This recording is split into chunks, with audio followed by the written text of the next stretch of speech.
A single bullet ends your morning jog before the sun is fully up. You never hear the shot that kills you on October 17th, 2016. One moment you are running. The next moment, Mexico loses its most honest judge. You are the one federal judge El Chapo's cartel could never buy, threaten, or break. Every cartel boss in the country knows your face, your route, and your morning schedule. El Chapo's lawyers have been filing challenges in your courtroom for months. You have no bodyguard, no security car, no protection of any kind assigned to you. The government handed you the most dangerous case in Mexico with nothing to keep you alive. A man in black is already sprinting toward you from behind on that street. You will be dead before the ambulance reaches you. You never see any of it coming. You grew up in Guanajuato, a place far from cartel violence and bloodshed. You chose law because you believed a courtroom was the most powerful room in any country. Nothing about your upbringing warned you about the world you were walking toward. You climbed through every level of the court system until the federal appointment came. In March 2016, the government assigns you to a court sitting outside Mexico City. Your court handles the most dangerous criminal cases anywhere in the nation. The most feared criminal bosses in Mexico sit in prisons that fall under your jurisdiction. El Chapo was caught for the last time just 60 days before you took this position. On your first week, the heaviest criminal files in the entire country arrive on your desk. You accept every case without complaint, because that is what the oath you swore demanded. Most judges at your level quietly avoid the cartel files. You never once look away from them. El Chapo's lawyers immediately begin filing court papers to block his transfer to America. These papers ask a judge to pause a government action until a decision is made. His legal team submits one challenge after another, specifically targeting the extradition process. You study each submission for days before your pen touches a piece of paper. You follow the written law, not the unwritten rules that money tends to create. You authorize surveillance on El Chapo's wife to build a stronger case from the inside. Every defense lawyer who enters your courtroom leaves without a single victory to show. Your colleagues say you take twice as long as any other judge because you take nothing lightly. That reputation for precision is the thing that puts a target on your back without warning. The cartel does not fear slow judges. It fears judges whose decisions cannot be reversed with cash. That clean record makes you the single most dangerous man alive to the Sinaloa cartel. El Chapo has already purchased police chiefs, military generals, and sitting cabinet members. He paid a former president of Mexico $100 million to end a national manhunt. A cartel insider testifies under oath that $6 million went to the country's top law official.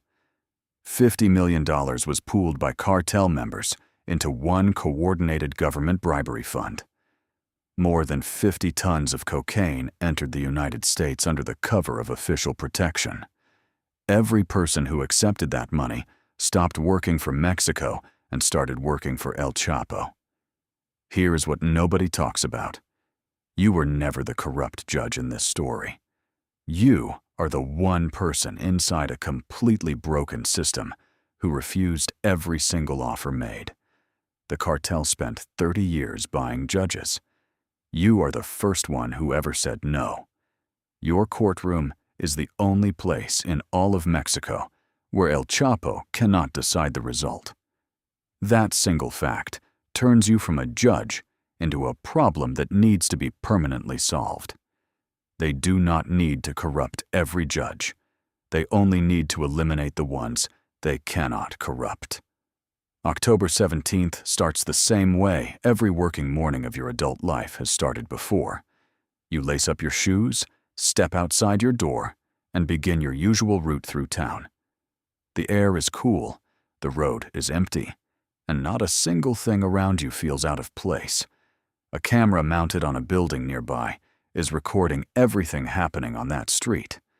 30 seconds is all it takes for the man in black to close the distance behind you silently.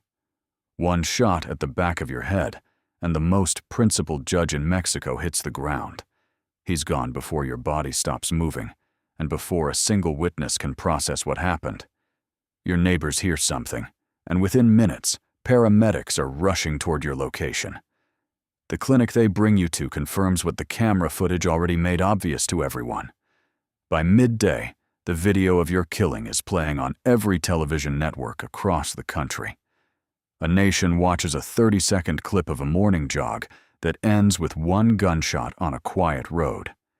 The Mexican president cancels his schedule and addresses the country live about your assassination. His attorney general is ordered to open a full federal investigation before the day is over. The president of Mexico's Supreme Court tells the press that judges risk their lives for justice. He demands the government create real protection for every person serving inside the court system. No federal judge in Mexico had been assassinated in over a decade before that Tuesday morning. Your death forces a country that had grown numb to cartel violence to feel something real again. El Chapo's lawyer stands in front of cameras the following morning, looking completely unbothered. He says his client had zero motive and zero connection to what happened on that street. He points out that your legal decision gave El Chapo no real advantage in his case at all. No arrest is ever made. No charge is ever filed. No one is ever held responsible for your killing. In Mexico, that kind of silence has always been the loudest possible message a cartel can send. The message required no press release, no phone call, and no signature to reach its intended audience. Follow the law with your whole chest, and you walk home safely. Or you do not walk home at all. Every judge in the country read the news before noon and understood exactly what it meant for them. 300 people sitting behind benches across Mexico made a quiet calculation that afternoon. The justice system swallowed that moment without a word, and the country carried the weight forward. 94 days after they kill you, El Chapo boards a plane to the United States in handcuffs. His trial opens in a New York courtroom in November 2018 before Judge Brian Cogan. One by one, witnesses describe in detail the corruption network that kept him free for decades. A former associate confirms the $100 million payment made directly to a sitting president. Testimony describes cash-filled suitcases hand-delivered to officials at the highest levels of power. New York becomes the courtroom where the full story of a purchased nation is finally told out loud. On February 12, 2019, a jury of 12 people convicts El Chapo on every single count presented. Life in prison plus 30 years is handed down by a judge who needed no cartel money to decide. $12.6 billion in trafficking proceeds is ordered forfeited to the United States. The man who bought an entire government now lives in a cell he will never voluntarily leave. Your legacy has nothing to do with paperwork, wiretaps, or the cases sitting in your old files.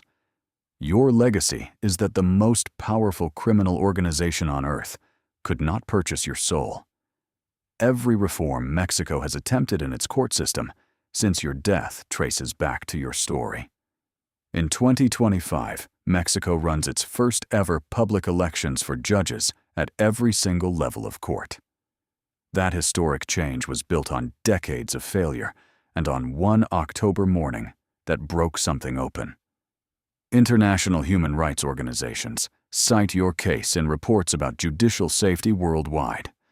Researchers studying court independence across Latin America still use your name as a data point. You were handed the most dangerous assignment in the country with no resources to survive it. The system that placed you there gave you an oath, a robe, and absolutely nothing else to work with. History holds on to the names of the people who died, refusing to become what power needed them to be. The man who owned presidents, generals, and police chiefs across an entire nation could not own you. The world only learned that truth after you were already gone from it. If something in you just moved, watching one person hold the line inside a system designed to break them, you are exactly where you belong on this channel. Subscribe to Unlived Life. Every week you step inside a story that the world almost lost forever. The next life waiting for you will make you question everything you think justice is supposed to look like.